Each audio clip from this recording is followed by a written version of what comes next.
See the fourth part of the fourth term, that is the degree of dissociation. So it is represented by this alpha. So this alpha is called as degree of dissociation. This will be used in other examples.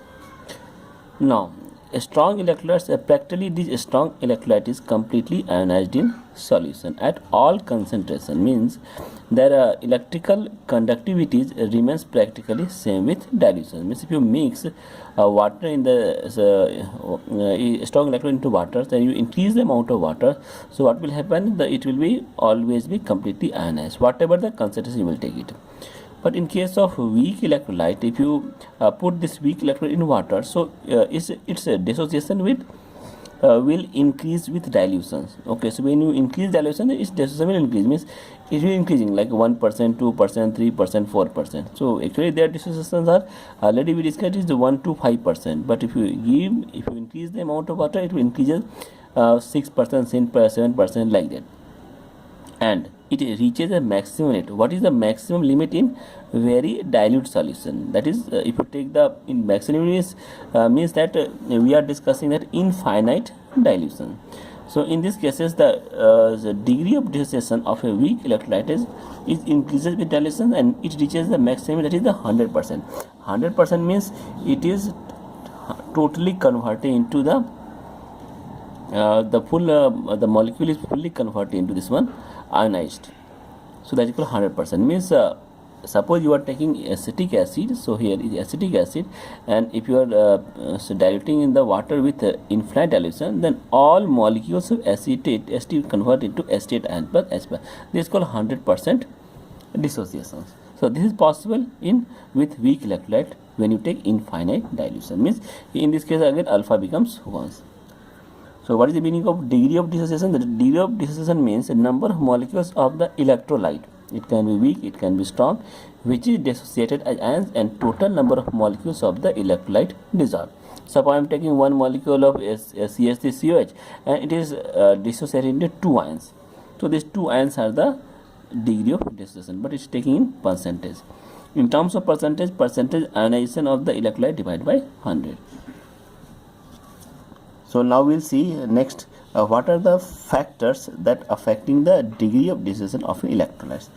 So there are some factors we'll discuss one by one. One factor is nature of electrolyte. So nature of electrolyte is a very important factor which affecting the degree of dissociation. How we see that? So electrolyte means a solute. So let us take some example electrolyte. So these are the electrolyte: H2S, hydrogen cyanide, ammonium hydroxide, or methanol. These are the weak electrolytes. Because if you take a strong electrolyte, we know it very well that they are fully dissociated, but in case of weak electrolyte, they are not fully dissociated. So to study this electrolyte is necessary. So that depends on the factors. So these molecules are held, actually why they are called as weak electrolytes. So these molecules are held by covalent bonding more. They have more covalent bonding and less furnishing ions in solutions. So they give less number of ions in solutions because of covalent bonds. And second is that they attain the state of equilibrium between the undissociated solute and ions. So on dissociation, some is undissociated, some is dissociated. So there is a balance between the dissociated solute and undissociated solutes. Two substances are there in the solution. So we say that alpha range, in this case the alpha range is 1 to 5% for weak electrolyte. Sometimes somewhere in the books you can find 10%. Normally we are taking 1 to 5%. Similarly, if you take 1 to 5% for weak electrolyte, so a strong electrolyte, it becomes your 95 to 100%. If you consider 10%, it becomes somewhere 90 to 100%. But normally 1 to 5% is recommended for our study.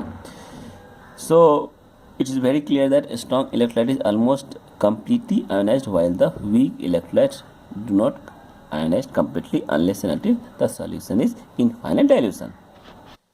Second factor is nature of solvent. So solvent is playing an important role in the dissociation of the electrolyte. So we are talking here weak electrolyte, or you can say strong electrolyte.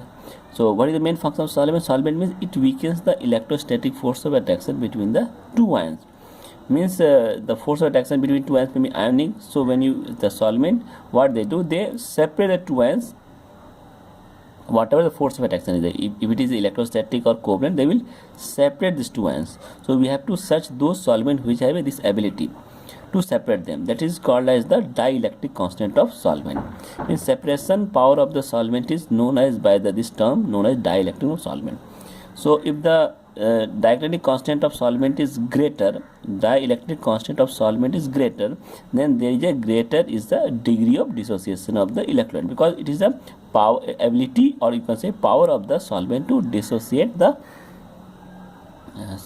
dissociate the ions, dissociate into ions. So let us see, I have given some values whose dielectric constants are there. So these are the solvents: heavy water, methanol, ethanol and acetone. So if you see the value, so 82, water is 82. So it is a very good solvent. 82 means very highest solvent. Even you can see heavy water is also there, but heavy water is not used because this is also reactive. Water is not reactive, it is neutral. Methanol 32.6 is not good solvent. Ethanol 24.3 is not good solvent. Acetone 20, very less as compared to water. So in this way, water becomes the best solvent for the separation of ions. So it can separate covalent bond, can separate the mostly electrostatic force of attractions.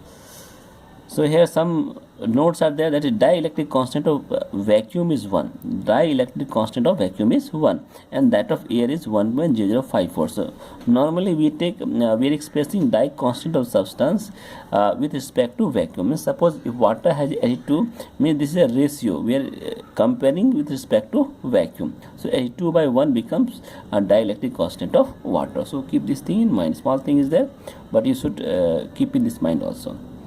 Now we have third factor, that is called dilution or concentration.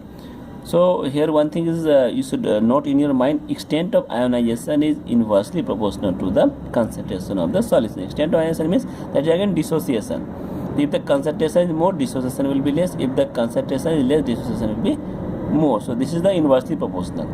So degree of ionization increases for weak electrolyte with the increase of dilution of the solvent. That we know very well. If you increase the infinite dilution of the solvent, the ionization will be equal to 100%. So you can see that already I have mentioned here. So at infinite dilution, alpha becomes 1, and 1, that is becomes 100% dissociation of the weak electrolyte. Now next factor, also factor is called temperature, which affecting the degree of dissociation of the electrolyte. So degree of dissociation of the weak electrolyte increases with increasing temperature. Why? Because at a higher temperature, molecular speed is increased. At higher temperature, molecular speed is increased, which overcomes the forces of attraction between the ions. Moreover, dissociation is an endothermic process, so hence increasing temperature also favors dissociation. So this is the reason why this degree of dissociation is increases with increasing temperature. So reason is very clear. So keep this thing in mind. Now we have another factor that is called as presence of other substances.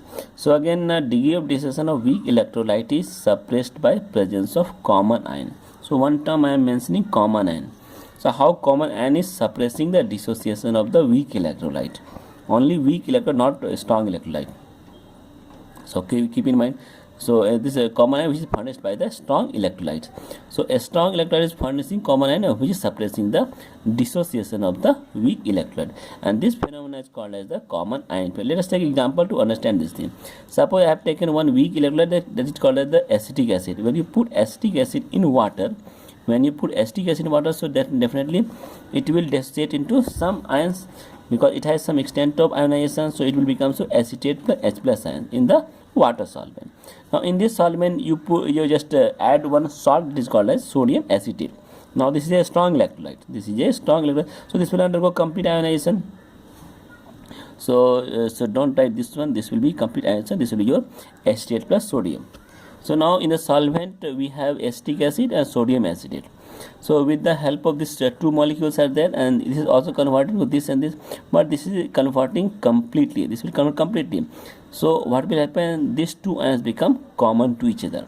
So this is called a common ion pair. So this will convert completely, but if the ions will be suddenly increased, if the ions will be concentration of the ion will suddenly increase, what will happen? So there will be more concentration will increase. So on concentration, the reaction will go backward direction. So this and this will add and more formation of acetic acid. This is called as the common ion effect. So this is suppressing the dissociation of acetic acid. And this salt is suppressing the dissociation of acetic acid, means there is a more formation of acetic acid. This is called common ion effect. Suppose in place of this, if you add HCl, so in HCl it is also a strong electrolyte, it is giving H plus and Cl minus. Now if you see here H plus and H plus, these two will common. So again the concentration of H plus will increase. So what will happen? This H plus will combine with the acetate, and again there is more formation of acetic acid. Then the reaction will go backward direction. This phenomenon is called the common ion effect. This will learn more in coming topics. This is very useful things. So here you note down some important points. That is, the degree of dissociation of weak electrolyte increases with increase in temperature, whereas it is not much affected in case of a strong electrolyte. And second point, you know that the degree of dissociation is not a kinetic property. This point is important. It is not a kinetic property, rather it is a thermodynamic property. So all this property, it will come in the coming topics. We will understand to each other. So these are the topics regarding the how degree of dissociation is affecting different factors affecting the degree of dissociations.